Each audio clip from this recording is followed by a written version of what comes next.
paz do Senhor Jesus, meus amados irmãos e minhas amadas irmãs, amém? Aqui quem está falando é a sua irmã em Cristo, Rosimar Lima, trazendo mais uma porção bíblica, trazendo mais uma porção da palavra de Deus para a sua vida, para a sua edificação, e que a doce paz do Espírito Santo de Deus esteja presente na sua casa, na sua vida e na sua família. Amém? E hoje convidando os irmãos a abrir a Bíblia no Novo Testamento, no livro de Mateus, capítulo de número 4, aonde na epígrafe diz a tentação de Jesus. No versículo 1 do capítulo 4 de Mateus, diz assim a palavra de Deus: Então foi tentado Jesus pelo Espírito ao deserto, para ser tentado pelo diabo. E tendo jejuado 40 dias e 40 noites, depois teve fome. E chegando-se a ele o tentador disse: Se tu és o Filho de Deus, manda que estas pedras se tornem em pães. Ele, porém, respondendo, disse: Está escrito que nem só de pão viverá o homem, mas de toda a palavra que sai da boca de Deus. Então o diabo o transportou à cidade santa e colocou-o sobre o pináculo do templo.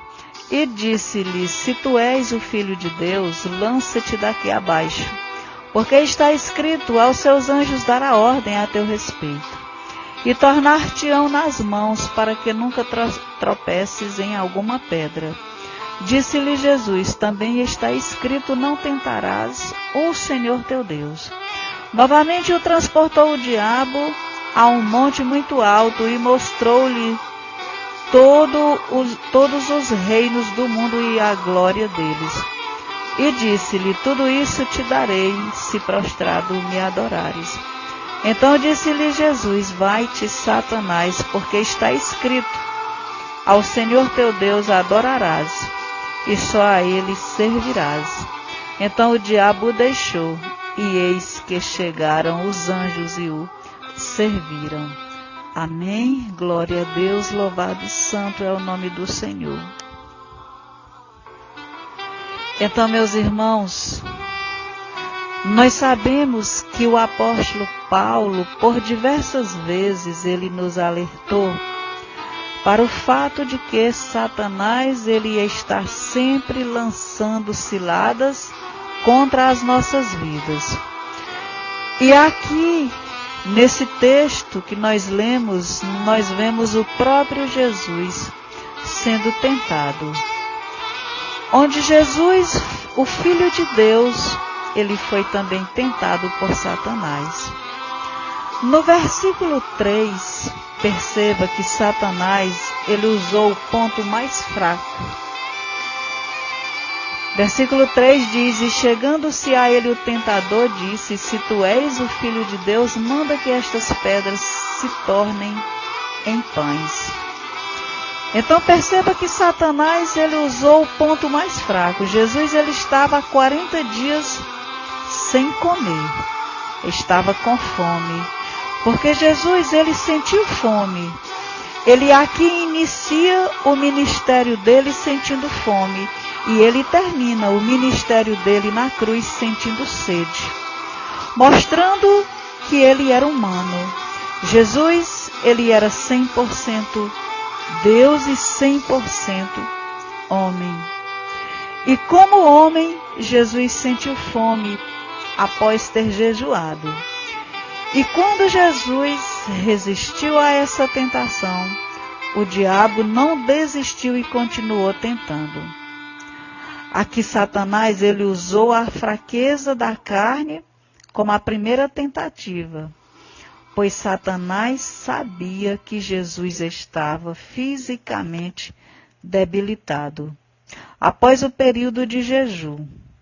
Mas Jesus, ele venceu o tentador com a seguinte resposta. Aqui no versículo 4, diz: Ele, porém, respondendo, disse: Está escrito: Nem só de pão viverá o homem, mas de toda a palavra que sai da boca de Deus. Em sua resposta, Jesus ele cita um texto no livro de Deuteronômio. Deuteronômio capítulo 8, nos versículos do 1 ao 3. Jesus, ele não perdeu tempo discutindo ou debatendo com Satanás. Jesus, ele apenas usou a Escritura, a palavra de Deus. Diante dessa resposta, Satanás percebeu que Cristo usou a palavra e também tentou usar a palavra contra o próprio Jesus. No versículo 6, nós vamos ver aqui, diz assim: e disse-lhe, se tu és o Filho de Deus, lança-te daqui abaixo, porque está escrito, aos seus anjos dará ordens a teu respeito, e tomar-te-ão nas mãos, para que nunca tropeces em alguma pedra. Então o diabo, ele usava a palavra de Deus, meus irmãos, para tentar Jesus. O que Satanás fez não é nada mais do que muitos fazem hoje em dia, enganando muitas vezes, usando a própria palavra de Deus, distorcendo, usando versículos isolados da palavra de Deus. Você precisa estar atento para não ser enganado. Isso é quando a Escritura é distorcida, para que doutrinas de demônio possam ser ensinadas ao povo. Infelizmente, muitos fazem isso.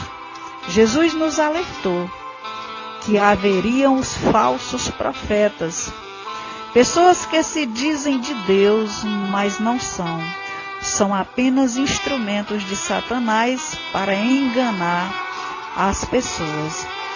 Essas pessoas, elas têm a mesma estratégia de Satanás. A mesma estratégia que Satanás teve. Muitos pegam versículos isolados e o texto sem o contexto vira pretexto, construindo ensinamentos contrários à palavra. Quando você encontrar alguém distorcendo a Bíblia, você já sabe com quem ele a aprendeu. Satanás queria que Jesus se jogasse do pináculo do templo.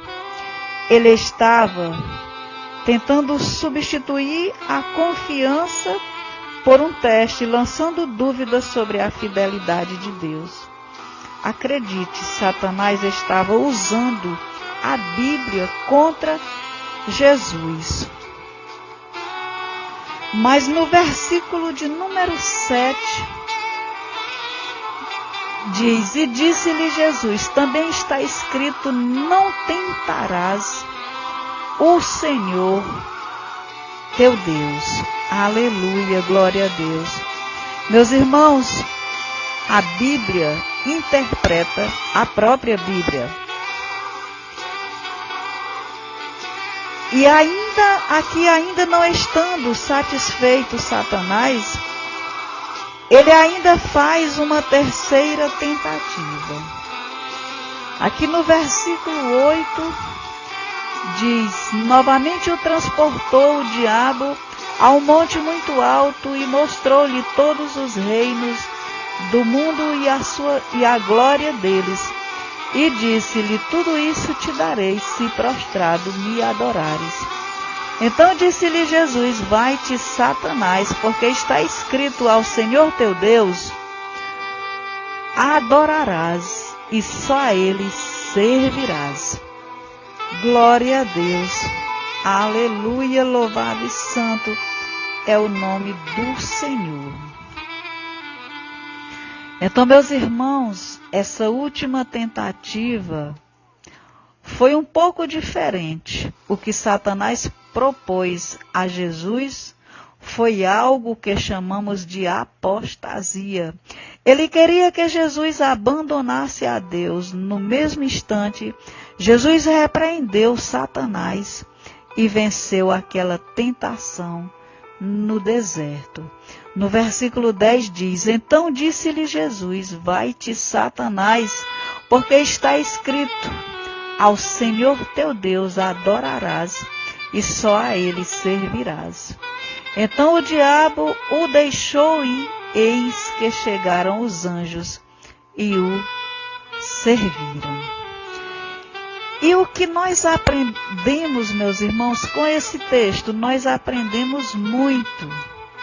Nós já vimos que o diabo, ele, se preciso, ele tentará usar a própria Bíblia para nos tentar. Ele distorce a Bíblia. E outra lição que aprendemos é que precisamos ter sempre viva em nossos corações a certeza de que nosso Deus é soberano. Ele conhece cada detalhe de que precisamos e mesmo em momentos de tentações, nossa adoração tem que estar direcionada somente a Ele, pois a sua palavra, glória a Deus, é a arma que garante a nossa vitória em qualquer circunstância. No livro de Efésios, capítulo 6, ali está escrito que nós temos, meus irmãos, uma armadura espiritual que Deus nos deixou. Que a nossa luta nessa vida não é contra carne nem sangue, mas é contra os príncipes das trevas. Nós precisamos nos revestir das armaduras espirituais. Glória a Deus. E nós vamos encerrar, meus irmãos, o áudio de hoje, lendo alguns versículos aqui no capítulo 6 de Efésios. Primeiro, no versículo 10, o apóstolo Paulo, escrevendo aos Efésios, ele diz: No demais, irmãos meus, fortalecei-vos no Senhor e na força do seu poder. Então nós devemos nos fortalecer em quem? No Senhor e na força do seu poder. Então não se firme no seu irmão, mas se firme em Cristo. Não olhe para o seu irmão. Se você for olhar para o seu irmão, você cai. Nós precisamos focar em Cristo. Nós precisamos olhar somente para Cristo, porque o ser humano, ele é falho. Versículo 11 diz: Revesti-vos de toda a armadura de Deus, para que possais estar firmes contra as astutas ciladas do diabo. Nós estamos lendo no capítulo 6 de Efésios e no versículo 11. Então aqui, meus irmãos, ele diz que nós devemos nos revestir de toda a armadura de Deus para que possais estar firmes contra as astutas ciladas do diabo. Então o diabo, ele é astuto. A Bíblia diz que o diabo, ele se transfigura em anjo de luz para tentar nos enganar. Nós precisamos estar revestidos com as armaduras de Deus. Amém, meus irmãos? Por isso que Jesus diz: vigiai e orai. Amém? E eu vou estar encerrando este áudio te abençoando. O Senhor te abençoe e te guarde. O Senhor faça resplandecer o seu rosto sobre ti e tenha misericórdia de ti. O Senhor sobre ti levante o seu rosto e te dê a paz. Amém?